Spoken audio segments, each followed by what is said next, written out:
जय हिंद साथियों, मेरा नाम है मनीष और मैं आपके YouTube चैनल टारगेट सीखो पर एक बार फिर से स्वागत करता हूं। दोस्तों, आज की इस नई वीडियो में हम लोग बिहार शिक्षक भर्ती के लिए सबसे महत्वपूर्ण टॉपिक और जहां से सबसे अधिक सवाल आएंगे, भारत के राष्ट्रीय आंदोलन, उन सब का जो शुरुआत है उस सब के बारे में हम लोग देखेंगे। दोस्तों, इससे पहले हम लोगों ने पाँच या छः वीडियो आपके लिए प्रोवाइड कराई है जो कि बहुत ही ज़्यादा बिहार शिक्षक भर्ती के लिए महत्वपूर्ण है। तो दोस्तों, बहुत ज़्यादा देर ना करते हुए आइए हम लोग आज की वीडियो की शुरुआत करते हैं। सबसे पहला हम लोग देखेंगे कि पहला अंग्रेज विरोधी संघर्ष किसने शुरू किया था, यानी कि जो भारत में अंग्रेज़ों का शासन था तो उनको यहाँ से भगाने के लिए, उनका विरोध करने के लिए किन लोगों ने सबसे पहले संघर्ष शुरू किया। तो जवाब हो जाएगा आपका, संघर्ष किया है उन सन्यासियों ने। यानी आपने सुना होगा सन्यासी विद्रोह, तो सन्यासियों ने सबसे पहले शुरुआत की है अंग्रेज़ों का विरोध करने का। उसके बाद हम लोग देखेंगे कि सन्यासी विद्रोह का उल्लेख कहाँ मिलता है। तो सन्यासी विद्रोह का उल्लेख जो मिलता है वो बंकिम चंद्र चटर्जी के उपन्यास आनंद मठ में। कहाँ पे? आनंद मठ। अगर आपसे सवाल पूछा जाता है कि आनंद मठ किसकी रचना है, तो बंकिम चंद्र चटर्जी की है। और अगर कहें कि ये सन्यासी विद्रोह है, इसका उल्लेख कहाँ पे है, तो आनंद मठ में किया गया है।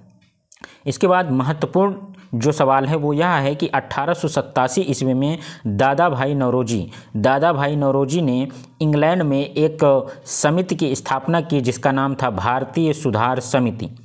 तो अगर सवाल पूछता है कि भारतीय सुधार समिति का गठन कब किया गया, तो 1887 में कहाँ किया गया? इंग्लैंड में। और किसने किया? दादा भाई नौरोजी ने, जिसे क्या कहा जाता है? जिसे कहा जाता है grand old man of India. ठीक है दोस्तों, इसके बाद हम लोग देखेंगे कि 1887 के बाद ब्रिटिश सरकार का रुख जो था वो कांग्रेस के प्रति कठोर होता चला गया है। क्यों? क्योंकि 1885 में कांग्रेस का गठन हो गया था और दादा भाई नौरोजी कांग्रेस के ही क्या थे? सदस्य थे। और इन्होंने जब भारतीय सुधार आंदोलन की स्थापना की, भारतीय सुधार समिति की स्थापना की, तो अंग्रेज़ों को लगा, तो उन लोगों ने भारतीय कांग्रेस के खिलाफ एक कठोर रवैया अपनाया।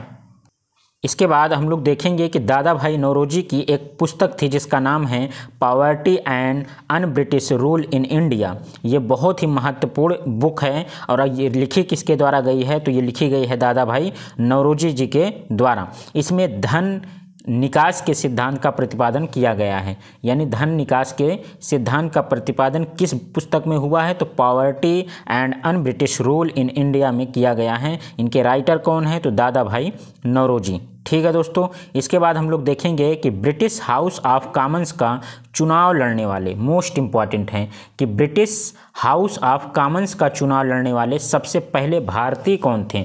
तो सबसे पहले भारतीय हो जाएंगे आपके दादा भाई नौरोजी। ठीक है, ये आप ज़रूर याद रखिएगा। और अगर सवाल पूछ ले, क्योंकि आजकल जो ट्रेंड बना हुआ है सवाल पूछने का, इतना तो सबको पता है कि दादा भाई नौरोजी ही पहले व्यक्ति थे भारतीय जिन्होंने ब्रिटिश हाउस ऑफ कॉमन्स का चुनाव लड़ा। लेकिन अगर सवाल आपसे पूछता है ये किस पार्टी से थे, तो इनकी पार्टी का नाम है लिबरल पार्टी।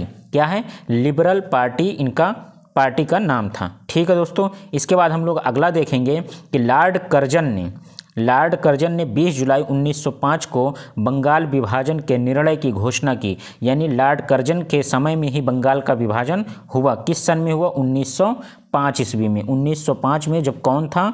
लॉर्ड कर्जन था। ठीक है, इसके बाद हम लोग अगला देखते हैं। जब लॉर्ड कर्जन ने बंगाल विभाजन की घोषणा कर दी थी जुलाई के 20 तारीख को, तो कुछ दिनों के बाद 7 अगस्त 1905 ईस्वी को कलकत्ता के टाउन हॉल में स्वदेशी आंदोलन की घोषणा की गई। यानी भारतीयों ने कहा कि हमें अपना देश चाहिए। स्वदेशी आंदोलन की उन लोगों ने घोषणा कर दी थी। कहाँ की थी? तो कलकत्ता में की थी। किस दिन? 7 अगस्त 1905 ईस्वी को की थी। ठीक है दोस्तों, इसके बाद बंगाल जो विभाजन था वो 16 अक्टूबर 1905 से प्रभावी हो गया था। इसको लागू किसने किया था? लॉर्ड कर्जन ने किया था।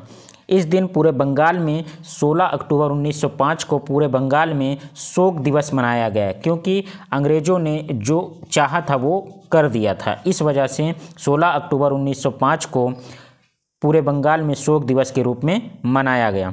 स्वदेशी आंदोलन में वंदे मातरम, विभाजन नहीं चाहिए एवं बंगाल एक है आदि के नारे लगाए गए। सभी प्रश्नों के बीच में ये सबसे महत्वपूर्ण आपके सामने जो नोट है ये आप जरूर याद रखिएगा कि स्वदेशी आंदोलन का विचार सबसे पहले किसके दिमाग में आया था। तो स्वदेशी आंदोलन का विचार सर्वप्रथम कृष्ण कुमार मित्र के पत्र, यानी कृष्ण कुमार मित्र ने एक पत्र लिखा था जिसका नाम था संजीवनी। 1905 में उन्होंने जिस पत्र में स्वदेशी आंदोलन के विचार को प्रस्तुत किया था। मोस्ट इम्पॉर्टेंट है, आप इसे याद रखिएगा कि कौन सा ऐसा व्यक्ति है जिसके पत्र संजीवनी में स्वदेशी आंदोलन का विचार सबसे पहले आया, तो कृष्ण कुमार मित्र के। ठीक है दोस्तों, इसके बाद हम लोग देखते हैं अगला सवाल। अगला बनेगा हमारा सवाल कि 1906 ईस्वी में कलकत्ता में हुए 1906 ईस्वी में कलकत्ता में हुए कांग्रेस अधिवेशन की अध्यक्षता करते हुए कौन किया था? दादा भाई नौरोजी ने। तो दादा भाई नौरोजी 1906 में कलकत्ता में कांग्रेस के अधिवेशन की क्या करते हैं? अध्यक्षता करते हैं और पहली बार स्वराज्य की मांग करते हैं। कहते हैं हमें अपना राज्य चाहिए, यानी सबसे पहले अगर आपसे सवाल पूछता है कि सबसे पहले स्वराज की मांग किस कांग्रेस के अधिवेशन में उठी है, तो 1906 के कांग्रेस के कलकत्ता अधिवेशन में सबसे पहले स्वराज्य की मांग उठी है। ठीक है दोस्तों, इसके बाद स्वदेशी आंदोलन चलाने के तरीके को लेकर, जब स्वदेशी आंदोलन चलने लगा तो उसके तरीकों को लेकर के कांग्रेस जो है दो दलों में टूट गया। कांग्रेस 1907 ईस्वी के सूरत अधिवेशन में, 1906 में कलकत्ता में हुआ और 1907 में कहाँ पे हुआ? 1907 में हुआ आपका सूरत का अधिवेशन। यहाँ पे कांग्रेस क्या हो जाती है? दो गुटों में बढ़ जाती है। एक गुट का नाम हो जाता है उग्रवादी, जिसे हम लोग गरम दल कहते हैं, और दूसरा हो जाता है उदारवादी, जिसे हम लोग नरम दल के नाम से जानते हैं। तो कांग्रेस का विभाजन दो गुटों में किस अधिवेशन में हुआ? 1907 के कांग्रेस अधिवेशन सूरत में हुआ। ठीक है दोस्तों, और इस समय कौन इसके अध्यक्ष थे? तो कांग्रेस का जब सूरत में अधिवेशन हुआ था तो उस समय इसके अध्यक्ष रास बिहारी बोस थे। कौन थे? रास बिहारी बोस। ठीक है दोस्तों, इसके बाद है कि स्वदेशी आंदोलन के अवसर पर ही, जब स्वदेशी आंदोलन चल रहा था उसी समय रविंद्रनाथ ठाकुर, जिसे हम लोग रविंद्रनाथ टैगोर के नाम से जानते हैं, रविंद्रनाथ ठाकुर जी ने अपना सबसे प्रसिद्ध गीत आमार सोनार बांग्ला लिखा। क्या लिखा? आमार सोनार बांग्ला लिखा, और जो बाद में क्या बन जाता है? यही बाद में जाकर के बांग्लादेश का राष्ट्रीय गीत बन जाता है। तो अगर आपसे सवाल पूछता है कि आमार सोनार बांग्ला किसने लिखा, तो रविंद्रनाथ टैगोर ने कब लिखा? स्वदेशी आंदोलन के दरमियान इस चीज़ को उन्होंने लिखा था। और ये जो आमार सोनार बांग्ला है ये किस देश का राष्ट्रीय गीत है? तो ये बांग्लादेश का राष्ट्रीय गीत है। इसके बाद दोस्तों अगला सवाल है जो कि कई बार प्रीवियस ईयर एग्ज़ाम में ये सवाल आया हुआ है कि बंगाल में क्रांतिकारी विचारधारा को, जो बंगाल था वहाँ पर क्रांतिकारी विचारधारा को किसने शुरुआत की? तो बरिंद्र कुमार घोष। मोस्ट इंपॉर्टेंट है, कई बार आपके प्रीवियस ईयर एग्ज़ाम में कई एग्ज़ाम में आया हुआ है। तो कौन है वो? बरिंद्र कुमार घोष एवं भूपेंद्र नाथ दत्त ने बंगाल में क्रांतिकारी विचार को फैलाया। उन्होंने क्रांतिकारी विचारधारा को सब लोगों तक पहुँचाया। कौन थे? बरिंद्र कुमार घोष और भूपेंद्र नाथ दत्त। ठीक है दोस्तों, और 1905 ईस्वी में बरिंद्र कुमार घोष ने भवानी मंदिर नाम की पुस्तिका लिखी। एक पुस्तक, उनकी पुस्तिका का नाम था भवानी मंदिर। कौन लिखा था? तो बरिंद्र कुमार घोष ने लिखा। मोस्ट इंपॉर्टेंट ये व्यक्ति हैं, इनका सवाल कई बार पूछा गया है कई परीक्षाओं में। इसके बाद अगला है कि 1906 ईस्वी में दोनों ने मिलकर, कौन कौन? भूपेंद्र नाथ और बरिंद्र कुमार घोष, इन दोनों ने 1906 ईस्वी में एक समाचार पत्र का प्रकाशन किया जिसका नाम था युगांतर। मोस्ट इंपॉर्टेंट है, युगांतर नामक समाचार पत्र का प्रकाशन कब हुआ? 1906 ईस्वी में हुआ। किसने किया? बरिंद्र कुमार घोष और भूपेंद्र नाथ दत्त ने। ठीक है साथियों, तो ये रहा आपका आज का मोस्ट इम्पॉर्टेंट सवाल जो कि आपका आधुनिक इतिहास से संबंधित है। और इस प्रकार की वीडियो आपको लगातार इस चैनल पर मिलती रहेगी। आप इस चैनल के इस सीरीज को आप नहीं छोड़िएगा जब तक आपका एग्ज़ाम नहीं हो जाता है।